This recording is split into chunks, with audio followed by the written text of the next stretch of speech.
ഏകസ്തു സാരഥിം ജഘനേ ചിച്ഛേദാന്യശരാസനം തം ബദ്ധ്വാ വിരധീകൃത്യ കൃച്ഛ്രേണ കുരവോ യുധി കുമാരം സ്വസ്യ കന്യാം ച സ്വപരം ജൈനോ വിശൻ തച്ഛ്രുത്വ നാരദോ കൃതേന രാജൻ സഞ്ജാതമന്യവാ കുരൂൻ പ്രത്യുദ്യമം ചക്രുഹു ഉഗ്രസേന പ്രചോദിതാഹ സാന്ത്വയിത്വാ തു താൻ രാമഃ സന്നദ്ധാൻ വൃഷ്ടിപുങ്കവാൻ നൈച്ഛൽ കുരുണാം വൃഷ്ടീനാം കലിം കലിമലാപഃ ജഗാമഃ അസ്തിനപുരം രഥേനാദിത്യവർച്ചസ ബ്രാഹ്മണൈഃ കുലവൃദ്ധൈശ്ച വൃദ്ധശ്ചന്ദ്രൈവ ഗൃഹൈഃ ഗത്വാ ഗജാഹ്വയം രാമോ ബാഹ്യോപവനമസ്ഥിത ഉദ്ധവം പ്രേഷയാമാസ ധൃതരാഷ്ട്രം ബുഭുത്സയാ സോഭിവന്ത്യാംബികാപുത്രം ഭീഷ്മദ്രോണം ച ബാലികം ദുര്യോധനം ച വിധിവത രാമമാഗതമബ്രവീത തേതി പ്രീതാസ്തമാകർണ്യ പ്രാപ്തം രാമം സുഹൃത്തമം തമർച്ചയിത്വാഭിയുഃ സർവമംഗളപാണയഃ തം സംഗമ്യധാന്യായം കാമർഖ്യം ച നിവേദയൻ തേഷായേതൽ പ്രഭാവജ്ഞാഃ പ്രണയം ശിരസാ ബലം ബന്ധൂൻ കുശലൻ ശ്രുത്വ പൃഷ്ട്വാ ശിവമനാമയം പരസ്പരമഥോ രാമോ ബഭാഷേ വിക്ലവം വച ഉഗ്രസേന ക്ഷിതീശേ സ്വയദ്വാജ്ഞാപയൽ പ്രഭു തദ്വ്യഗ്രധി ശ്രുത്വഗുരുദ്ധം അവിളംബിതം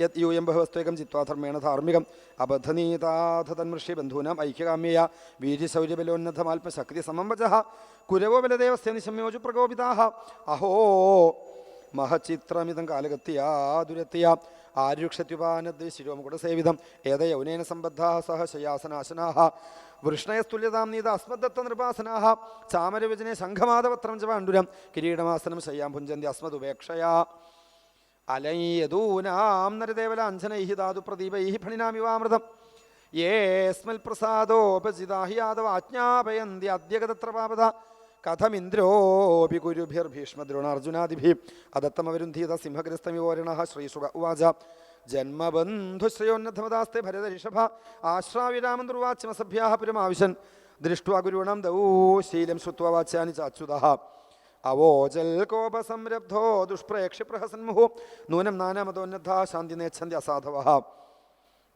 തേഷാം ഹി പ്രശമോദണ്ഡഃ പശൂനാം ലിഖിതോ യഥാ അഹോ യദൂനസു സംരബ്ധാൻ കൃഷ്ണം ച കുപിതം ശനൈഃ സാന്തയിത്വാഹമേതേഷാം സമമിച്ഛന്യഹാഗത തൈമേ മന്ദമതയഃ കലഹാഭിരിതാഃ ഖലാഃ തമ്മാമവജ്ഞായ മുഹു ദുർഭാഷന്മാനിനോ ബ്രുവൻ നോഗ്രസേന കില വിഭുഃ ഭോജവൃഷ്ണി അന്ധകേശ്വരഃ ശക്രാദയോ ലോകപാലസ്യ ദേശാനുവർത്തിനഃ സുധർമാക്രമ്യതേന പാരിജാതോമരാംഘ്രിപ ആനീയ ഭുജ്യതേ സോസൗ നകിലാധ്യാസനാരിഹണ യസ്യ പാദയുഗം സാക്ഷാത് ശ്രീരുപാസ്തേഖിലേശ്വരി സനാരിഹതി കില ശ്രീസ്വനരദേവരിച്ഛദാൻ യസ്യാഘ്രിപങ്കജരജോഖീലലോകപാലൈഃ മൗല്യുത്തമൈർധൃതമുപാസിത തീർത്ഥതീർത്ഥം ബ്രഹ്മാഭവോഹമപി യസ്യ കലാഃ കലായാഃ ശ്രീശ്ചോദ്വഹേമാചിരമസ്യ നൃപാസനം ക്വ ഭുഞ്ചതേ ഗുരുഭിർദത്തം ഭൂഖണ്ഡം വൃഷ്ണയഖില ഉപാനഃ കില വയം സ്വയം തു ഗുരവശിരഃ അഹോ ഐശ്വര്യമത്താനാമിവ മാനിനാം അസംബദ്ധാകിലോ രൂക്ഷാഃ കസഹേതാനുശാസിത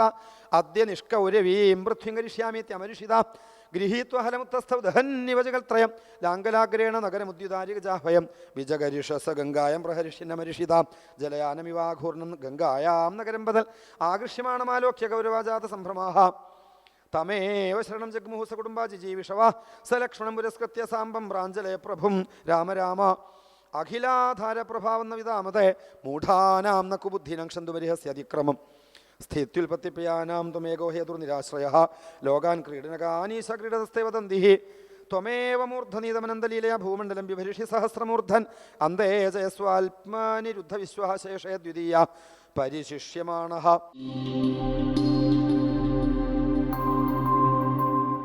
അനുഭവ അവസാനത്വാകുന്ന ബ്രഹ്മസൂത്രത്തിൽ ആചാര്യസ്വാമികൾ എഴുതിച്ചേക്കണേ. അവസാനത്തെ പ്രമാണം എന്താണ്? വേദങ്ങളും കൂടിയല്ല, ശാസ്ത്രങ്ങളും കൂടിയല്ല, അനുഭവമാണ്.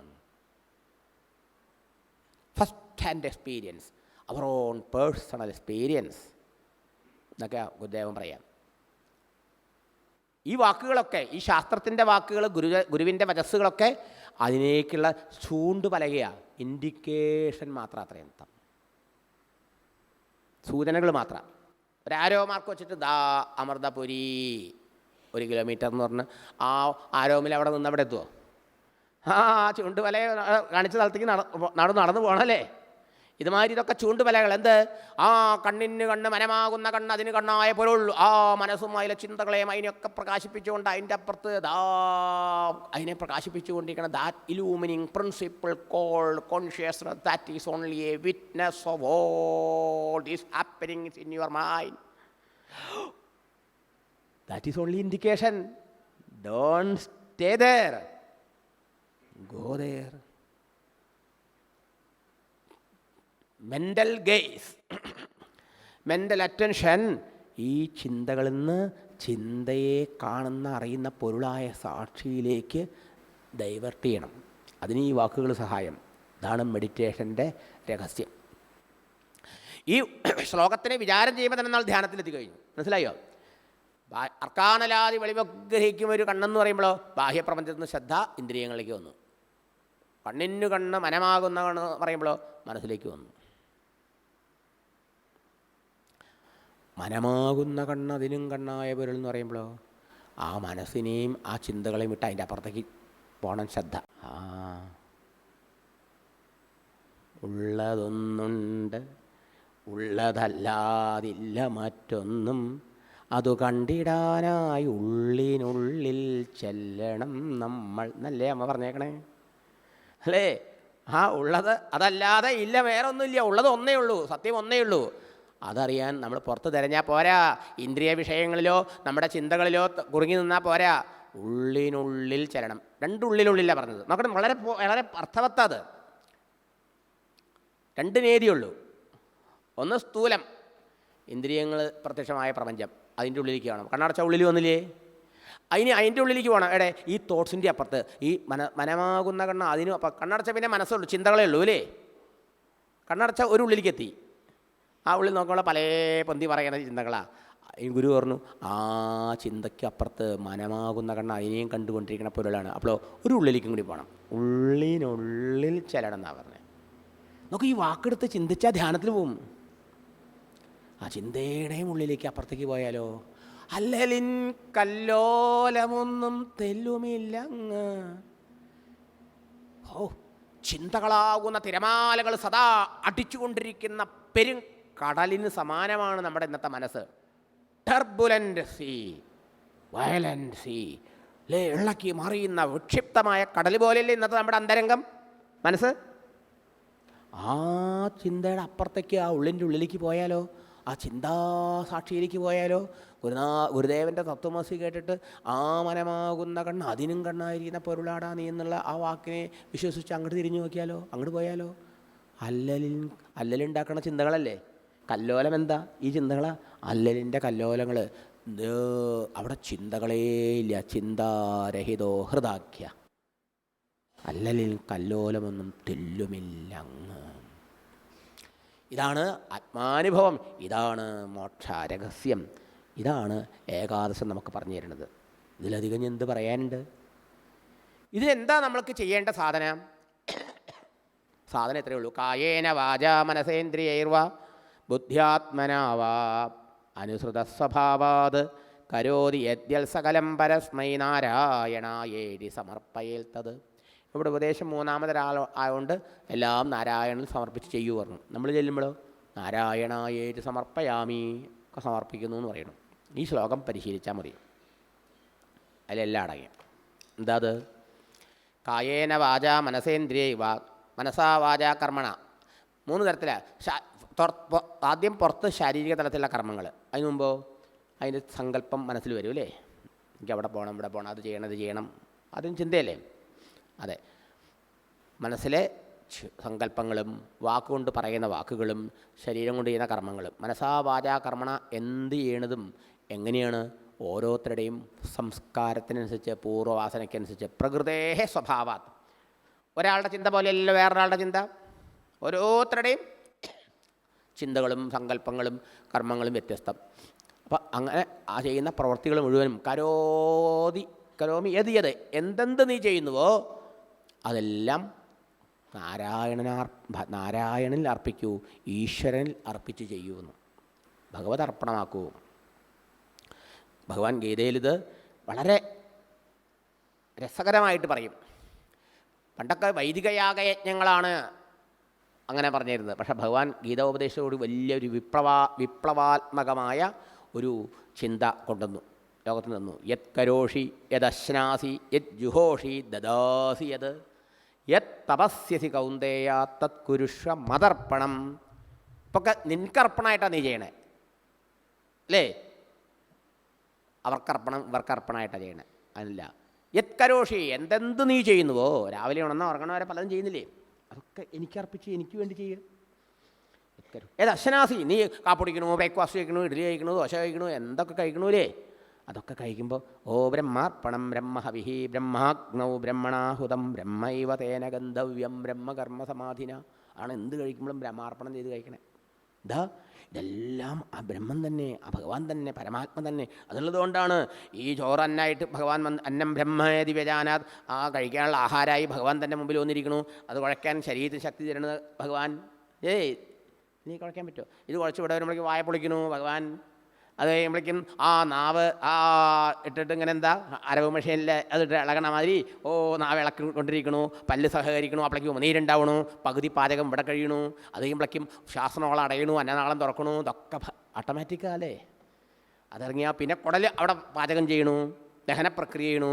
ഇതൊക്കെ ഞാൻ നിൻ്റെ ഉള്ളിലുള്ളപ്പോഴാണ് ഞാനാ ചെയ്യണേ. ഇതൊക്കെ ഈ ഓരോ പ്രക്രിയയിലും ഭഗവാനെ കണ്ടുകൊണ്ട്, ബ്രഹ്മത്തെ ഈശ്വരനെ കണ്ടുകൊണ്ട് കഴിച്ചാൽ ആ പ്രവൃത്തി തന്നെ നിന്നെ ഈശ്വരാനുഭൂതിയിലെത്തിക്കുന്നു. അതുകൊണ്ട് യദശ്നാസി, എന്ത് കഴിക്കണതും എനിക്കർപ്പിച്ച് ചെയ്യൂ. യത്കരോഷി യദശ്നാസി യജ്ജുഹോഷി, നിങ്ങൾ ഹോമം ചെയ്യണമെങ്കിൽ അത്, പൂജ ചെയ്യണമെങ്കിൽ അത്, ആർക്കെങ്കിലും എന്തെങ്കിലും സേവനം ചെയ്യണമെങ്കിൽ അത്, ദദാസിയത് ആർക്കെന്തെങ്കിലും ചെയ്യണമെങ്കിൽ അതും ഒക്കെ ഭഗവാന് കൊടുക്കണു, ഭഗവാന് ചെയ്യുന്നു എന്ന് വിചാരിച്ച് ചെയ്യൂ. യത് തപസ്യസി, എന്ത് ജപമോ പൂജയോ ധ്യാനമോ സാധനാനുഷ്ഠാനം നമ്മൾ ചെയ്യണ്ടെങ്കിൽ സാധകന്മാർ, അതും ഭഗവതർപ്പണം. തപസ്യസി കൗന്ദേയ തത്കുരുഷു, അതൊക്കെ മതർപ്പണം, എനിക്കർപ്പിക്കൂ. കൃഷ്ണാർപ്പണം, ഭഗവതർപ്പണം, ഭഗവതി അർപ്പണം. ഇതാണ് എല്ലാ മാർഗം. അങ്ങനെ ചെയ്താൽ എന്താ, നമ്മുടെ ഉള്ളിലെ ഈ പ്രതിബന്ധമായി നിൽക്കുന്ന ഈ മനസ്സ്, എന്തുകൊണ്ടാണ് നമുക്ക് ഈ ബുദ്ധിപരമായി നമുക്ക് ഇതൊക്കെ മനസ്സിലാക്കാം ഈ ശാസ്ത്രം പഠിക്കുമ്പോൾ അല്ലേ. ശാസ്ത്രം പഠിക്കുമ്പോൾ ബുദ്ധിക്ക് നല്ല ക്ലാരിറ്റി ഉണ്ടാവും. എന്താ, വളരെ ലോജിക്കലി നമുക്ക് വളരെ കൺവിൻസിങ് ആണത്. അതൊരു വിശ്വാസമല്ല, വളരെ കൺവിൻസിങ് ആണ്, വളരെ ബോധ്യപ്പെടാൻ എളുപ്പമാണ്. പക്ഷേ അതിൽ ഉറക്കണില്ല. ആ പൊരുൾ താണെന്ന് കേൾക്കാനല്ല പറഞ്ഞത്, ആ പൊരുൾ താണെന്ന് ഉറക്കണം. ആ ഉറക്കണില്ല.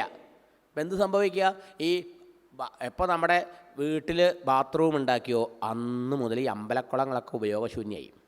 അല്ലെങ്കിൽ എല്ലാവരും കുളത്തിൽ പോയിട്ടാണ് കുളിക്കുക. അതുകൊണ്ട് അമ്പലത്തിൽ തൊഴിലുണ്ട്. ബാത്റൂം വന്നതോടുകൂടി അമ്പലത്തിൽ തൊഴിലും ഇല്ലാണ്ടായി അല്ലേ. നമ്മൾ കുട്ടിക്കാലത്തൊക്കെ കുളത്തിൽ പോയി കുളിച്ച് തൊഴുത് തീർത്ഥം അതൊക്കെ വാങ്ങി വന്നാലേ കാപ്പി കിട്ടുള്ളൂ. ഇന്നിപ്പോൾ കുട്ടികളോട് അങ്ങനെ പറഞ്ഞാൽ ആരെങ്കിലും ചെയ്യണ്ടോ?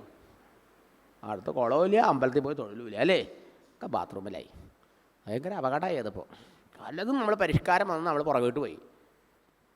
ആട്ടെ, ഇപ്പം എന്തായി, ഇന്ന് ആ അമ്പലക്കുളത്തിൽ എവിടെയെങ്കിലും നമ്മൾ പോയി ക്ഷേത്രങ്ങളിൽ ദർശനത്തിന് പോകുമ്പോൾ ആ വെള്ളമൊക്കെ പച്ച പിടിച്ച് പാഷാറ് പിടിച്ച് സ്റ്റെപ്പൊക്കെ ഉണ്ടാവില്ലേ.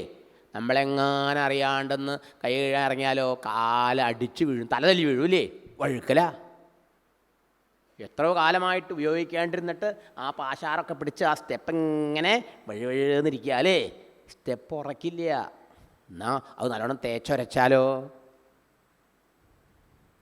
പിന്നെ വഴുക്ക് വീഴോ, ഉറക്കില്ലേ, പിടി ഉറക്കില്ലേ. ഇതുമാതിരി നമ്മുടെ മനസ്സ് ഇത്രയും കാലം നമ്മൾ ഈ പൊരുളാണെന്ന് കേട്ടിട്ട് പോലില്ല. ദിവസവും കുറച്ച് കേട്ട് രാവിലെ കൃഷ്ണൻ ധ്യാനിക്കണ മാതിരി ആ പൊരുളിനെ ധ്യാനിച്ചിട്ടൊക്കെയാണ് വ്യവഹാരത്തിൽ ഇറങ്ങുന്നതെന്ന് എത്ര കുഴപ്പമില്ല. ഇതൊന്നും ചെയ്യാതെ ശരീരം ഞാൻ, ദേഹം ഞാൻ, ദേഹം ഞാൻ, ദേഹത്തിന് വേണ്ടിയിട്ട് ജീവിക്കുക, ദേഹത്തിൻ്റെ ഡിമാൻഡിനെ എൻഡ്ലെസ് ഡിമാൻഡ് ശരീരം കൊണ്ടുവരും. അവസാനിക്കാത്ത ദേഹത്തിൻ്റെ ആവശ്യങ്ങളെ പൂർത്തീകരിച്ചുകൊണ്ടാണ് നമ്മുടെ ജീവിതമെങ്കിലോ. ഈ വാസനകൾ ഇങ്ങനെ കട്ടിപ്പിടിച്ച് ഈ പാഷാറിങ്ങനെ അഴുങ്ങി കൂടിയിരിക്കല്ലേ ഉള്ളൂ ആ മനസ്സിൽ. ആ മനസ്സുകൊണ്ട് നമ്മൾ ഗുരുനാഥനിൽ തത്വമസി കേൾക്കുക, ഉപനിഷത്ത് കേൾക്കുക, ബ്രഹ്മസൂത്രമൊക്കെ കേൾക്കും, എന്തുണ്ടാവില്ല, ഉറക്കില്ല. മനസ്സിലായോ? ആ സ്റ്റെപ്പ് ഉറക്കാത്ത മതി. എന്ത് ചെയ്യണം? തേച്ചുറയ്ക്കണം. ആ ഉരയ്ക്കൽ പ്രക്രിയയാണ് ഇവിടെ പറയുന്ന സകല കർമ്മങ്ങളും നാരായണാർപ്പണം ചെയ്യാൻ പറഞ്ഞത്. അപ്പം എന്താവും, ആ വരച്ചൊരച്ച് വൃത്തിയാക്കി കഴിഞ്ഞാൽ പിന്നെ കാലം ഉറക്കും വഴിക്കൊന്നും വീഴില്ല. ഇതുമാതിരി ഇന്ന് നമ്മുടെ മനസ്സിൽ ഇത് ഉറക്കണില്ല, ആ പൊരുളിൽ ഉറക്കണില്ല, ആ സാക്ഷിയിൽ ഉറക്കണില്ല. ഞാൻ ആത്മാവാണെന്ന തത്വം ബുദ്ധി കൊണ്ടറിഞ്ഞിട്ടും മനസ്സ് അതിലുറക്കണില്ല. ശരിയോ? ആ വാസനയാണ് അങ്ങനെ അഴുക്കായിട്ട് അങ്ങനെ കിടക്കണേ, അഴുക്കലായി കിടക്കുക. അതൊരച്ച് കളയണം. അങ്ങനെ നാരായണായേതി സമർപ്പയാമെന്ന് കർമ്മം ചെയ്യും തോറും ഈ വാസനകളൊക്കെ ക്ഷയിക്കും. അപ്പം എന്തായി? ഈ മനഃശുദ്ധമാവും. അനേക കാലം കൊണ്ട് ആർജിച്ച ഈ വാസന ഒക്കെ ഉള്ളിൽ നീങ്ങി മനസ്സ് ശുദ്ധമാവും. അപ്പോൾ പാഷാറൊക്കെ പോയ സ്റ്റെപ്പ് പോലെ അറിവ്, ഗുരുനാഥൻ്റെ ഉപദേശം ഉള്ളിൽ ഉറയ്ക്കും. ആ പൊരുൾ താനെന്ന് ഉറയ്ക്കും. അപ്പോൾ അതറിയണം, പിന്നെ ഉറയ്ക്കണം. ഉറപ്പിക്കാൻ ഈ പ്രക്രിയ ചെയ്യണം. ഉറക്കണില്ലെങ്കിൽ ആലോചിച്ചോണം, ഞാൻ കേട്ടുമല്ലോ ഉപനിഷത്തും ഗീതയൊക്കെ എന്നിട്ടും എന്താ ഞാൻ പിന്നെയും ആത്മാവാണെന്നുള്ള അനുഭവമില്ല എനിക്ക്. ഞാൻ പിന്നെ അജ്ഞാനിയായിട്ട് ദേഹത്തിൻ്റെ ആ തലത്തിൽ ജീവിക്കണം. എന്താ കാരണം? ഉറച്ചിട്ടില്ല. ഉറയ്ക്കുമളവ് ആനന്ദം എന്നാണ് പറഞ്ഞത് അല്ലേ? ഉറച്ചാലേ ആനന്ദമുള്ളൂ. അതാണ് മോക്ഷം. അപ്പം അതിന് ഈ പരിശ്രമം ചെയ്യണം. സകല കർമ്മങ്ങളും ഭഗവതർപ്പണം. ഭാഗവതത്തിൽ ആദ്യത്തെ ദിവസം മുതൽ പറഞ്ഞുകൊണ്ടിരിക്കുന്നത് തന്നെയല്ലേ? ഇതാണ് ആത്യന്തികമായ ഉപദേശം. അപ്പോൾ ഒരു സംശയം ചോദിച്ചു മഹാരാജാവ്. ഒരുപാട് സംശയമുണ്ട്. നമ്മളല്ലേ കർമ്മം ചെയ്യണത്? എന്തിനാ ഈ നാരായണൻ അർപ്പിക്കണേ? എന്തിനാ ഈ ഈശ്വരൻ അർപ്പിക്കണേ? എവിടുന്ന് വന്നു ഈ ഈശ്വരൻ? ആരാ ഈ ഈശ്വരൻ? കുട്ടിക്കാലം മുതൽ ഞാൻ കേട്ടിട്ടുണ്ട് സത്സംഗത്തിൽ ഈശ്വരൻ, പരമാത്മാ, ബ്രഹ്മം, സച്ചിദാനന്ദം, വാസുദേവൻ, നാരായണൻ, ഇങ്ങനെ ഞാൻ കേട്ടിട്ടുണ്ട്. നാരായണാഭിധാനസ്യ ബ്രഹ്മണ പരമാത്മന നിഷ്ഠാം അർഹതനോ വക്തും യൂയം ഹി ബ്രഹ്മവിത്തമഹ. നിങ്ങളാ ബ്രഹ്മത്തെ, ആ സത്യത്തെ, പരമാത്മാവിനെ സാക്ഷാത്കരിച്ചവരാണല്ലോ. അതുകൊണ്ട് ഇങ്ങനെ ഒരുപാട് വാക്കുകളാണ് ഈ ആധ്യാത്മിക പ്രഭാഷണത്തിന് കേൾക്കാൻ പോയാൽ കേട്ടിട്ടുള്ളത്. ഇതൊക്കെ ഒന്നിനെ പറയുകയാണോ അതോ പലതിനെ പറയുകയാണോ? അതെന്താ സംഭവം? എന്താ ഈ ബ്രഹ്മം? എന്താ ഈ നാരായണൻ? എന്താ ഈ ഈശ്വരൻ?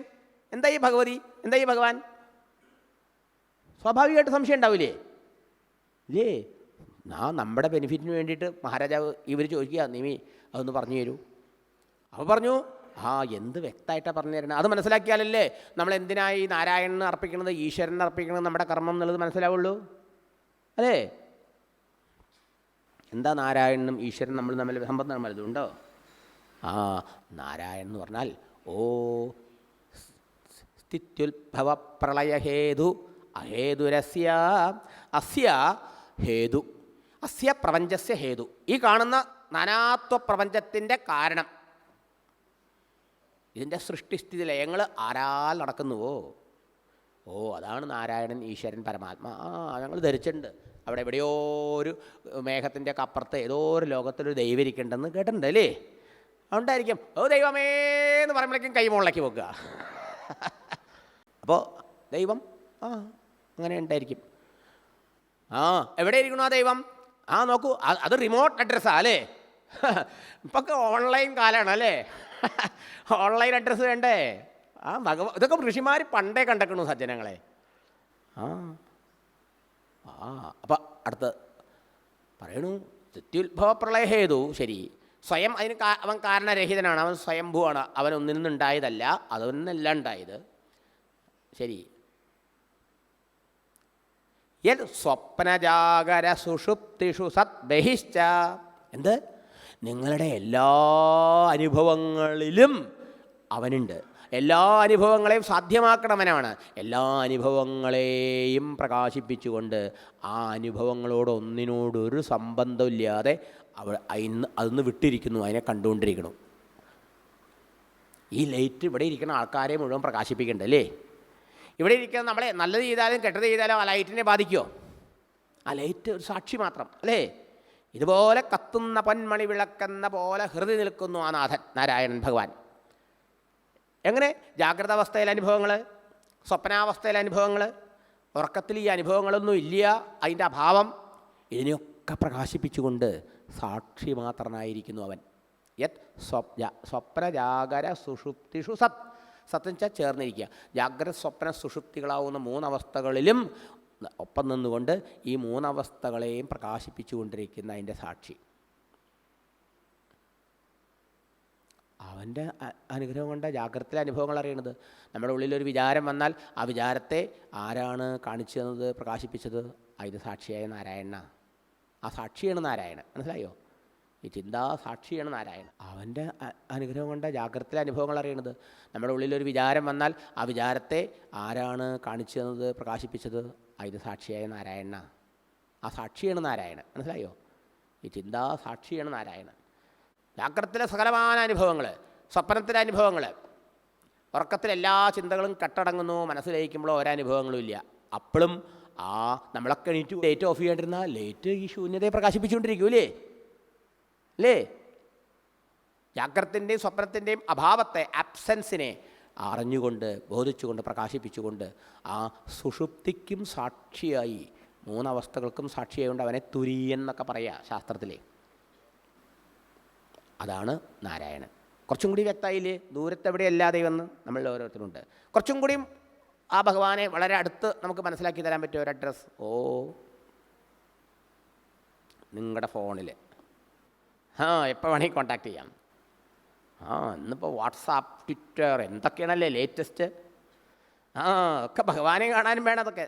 അടുത്തത് വളരെ വ്യക്തമായി കാണിച്ചു തരണു. ദേഹേന്ദ്രിയാസു ഹൃദയാനി ചരന്തി ഏന സഞ്ജീവിതാനി തദവേഹി പരന്നരേന്ദ്ര. ദേഹം, ഇന്ദ്രിയങ്ങൾ, അത് പറയേണ്ട ആവശ്യമില്ലല്ലോ. ദേഹം, ഈ ദേഹം, ഇന്ദ്രിയങ്ങൾ, ജ്ഞാനേന്ദ്രിയങ്ങളും കർമ്മേന്ദ്രിയം, കണ്ണ് മുതലായ ഇന്ദ്രിയങ്ങൾ, കൈ മുതലായ ഇന്ദ്രിയങ്ങൾ, ഹൃദയാനി, ഹൃദയം, ഹാർട്ട്, ആനി etcetera, heart, lungs, kidney, pancreas, വൻകുടൽ, ചെറുകുടൽ, എന്തൊക്കെയുണ്ടല്ലേ? നമുക്ക് ഇത്രയൊക്കെ അറിയുള്ളൂ. ഇതിനപ്പുറത്ത് ഡോക്ടർമാരോട് വെച്ചാൽ പറഞ്ഞു തരും എന്തൊക്കെയുണ്ടെന്ന്. ഇതൊക്കെ ഇങ്ങനെ എത്രയോ ഉപകരണങ്ങളില്ലേ അതിൻ്റെ ഉള്ളിൽ. ഇത് തുറന്നു കഴിഞ്ഞാൽ മൈൻഡ്, ബ്രെയിൻ അല്ലേ, മനസ്സ്, ബുദ്ധി, ഇതൊക്കെ ഏന ചരന്തി, how does it all functions. ഇതൊക്കെ എങ്ങനെ പ്രവർത്തിക്കണത്? ഇതൊക്കെ സ്വയം ജഡമാണല്ലോ, ഈ മേശ പോലെ. ഇതിനെ ആരാ ജീവനുള്ളതാക്കണത്? ഇതിനൊക്കെ പ്രവർത്തിക്കാൻ ശക്തി കൊടുക്കണത് സഞ്ജീവിതാനി, ഹൂ ഈസ് എൻലിവനിങ് ഓൾ ദീസ്. ഇതിനൊക്കെ ജീവനും കൊടുക്കുന്നത് ആരാന്ന്? ഹാർട്ടും ലങ്സും കിഡ്നിയും മൈൻഡും ബ്രെയിനും അല്ലേ, മനസ്സും ബുദ്ധിയൊക്കെ എങ്ങനെ പ്രവർത്തിക്കണമെന്ന് അതിനൊക്കെ പ്രവർത്തിപ്പിക്കുന്ന ആ ചൈതന്യം, ആ ശക്തി, അതാണ് നാരായണൻ, പരമാത്മാ, വാസുദേവൻ, പരംബ്രഹ്മം, എല്ലാം ദൈവം എന്നോ ദേവീന്നോ ഏത് പേര് പറഞ്ഞ് പറയണത്.